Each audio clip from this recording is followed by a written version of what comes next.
اعوذ باللہ من الشیطان الرجیم بسم اللہ الرحمن الرحیم۔ اللہ کے نام سے شروع جو بڑا مہربان نہایت رحم کرنے والا ہے۔ مون وظائف چینل کی جانب سے تمام ناظرین کو السلام علیکم ورحمۃ اللہ وبرکاتہ۔ میں اپنا چینل مون وظائف کی جانب سے آپ کے لیے آج ایک بہت ہی پیارا بہت ہی خاص وظیفہ لے کر حاضر ہوں۔ سورہ کوثر قرآن پاک کی سب سے چھوٹی سورت ہے۔ اس کا یہ وظیفہ جو بھی کر لیتا ہے انشاءاللہ عز و جل ہر قسم کے حالات جو بھی مشکلات کا سامنا آ جائے اللہ تبارک و تعالیٰ کے فضل و کرم سے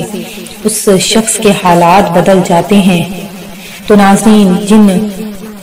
لوگوں کے بھی حالات دشوار ہیں، مشکلات کا سامنا کر رہے ہیں اور مسائل میں گھرے ہوئے ہیں، تو اللہ تبارک و تعالی کے فضل و کرم سے جو کوئی بھی یہ وظیفہ کر لیتا ہے تو انشاءاللہ عز و جل اس کے حالات میں دن با دن بہتری آنا شروع ہو جاتی ہے۔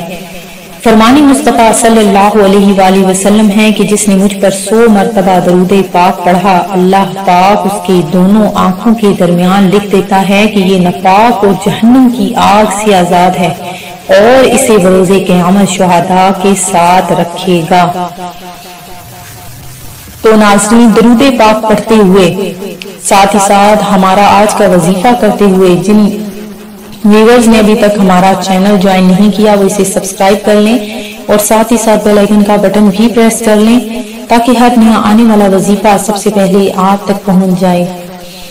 حضرت سیدنا سفیان ثوری رحمت اللہ علیہ فرماتے ہیں کہ اپنے بھائی کی غیر موجودگی میں اس کا ذکر اسی طرح کرو جس طرح اپنی غیر موجودگی میں تم اپنا ذکر ہونا پسند کرتے ہو۔ حضرت سیدنا شیخ عبد الوہاب شعرانی رحمت اللہ علیہ فرماتے ہیں کہ اپنی غیبت کرنے والے پر مشتعل یعنی غصے ہونا مناسب نہیں، اس سے تو تمہیں محبت کرنی چاہیے کہ اس کی غیبت کرنے کی وجہ سے تمہیں ثواب حاصل ہو رہا ہے، اگرچہ اس نے اس بات کا قصدن یعنی ارادہ نہیں کیا۔ مزید فرماتے ہیں کہ جو شخص اس آدمی پر غصہ کرے جس کی نیکیاں اپنے ہاتھ میں آ رہی ہیں وہ بے وقوف ہے، البتہ کسی شرعی وجہ سے غضبناک ہونا صحیح ہے۔ تو ناظرین، یہ جو میں نے چند احادیث آپ کے سامنے پیش کی یہ غیبت سے متعلق ہیں کہ اللہ تبارک و تعالی کے حضور میں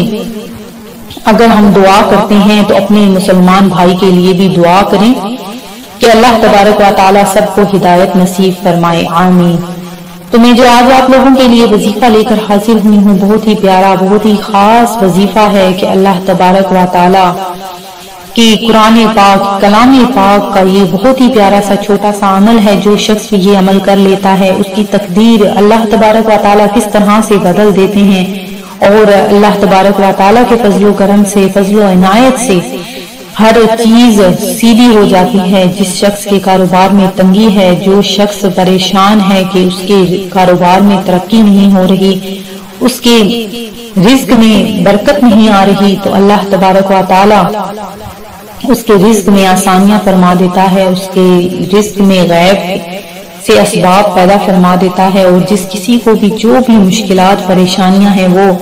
ختم ہو جاتی ہیں۔ تو آپ نے کیا کرنا ہے کہ بس چھوٹا سا یہ عمل کر لینا ہے۔ سورہ کوثر کا بہت ہی پیارا بہت ہی خاص وظیفہ ہے کہ جو کوئی بھی شخص صبح اٹھتے ہی اپنے سر پر ہاتھ رکھ کر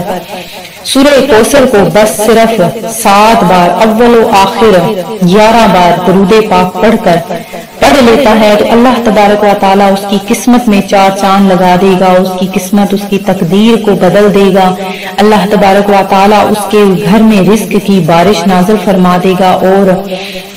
اس کے گھر میں جو بھی تنگیاں جو بھی مسائل ہیں اگر وہ قرضے میں ڈوبا ہوا ہے تو اللہ تبارک و تعالیٰ کے فضل و کرم سے وہ قرضہ بھی اس کا ختم ہو جائے گا۔ تو میں امید کرتی ہوں کہ ہمارا یہ آج کا چھوٹا سا عمل آپ کو ضرور پسند آیا ہوگا۔ اسی طرح سے مزید وظائف حاصل کرنے کے لیے ہمارا چینل مون وظائف کو دیکھتے رہیے۔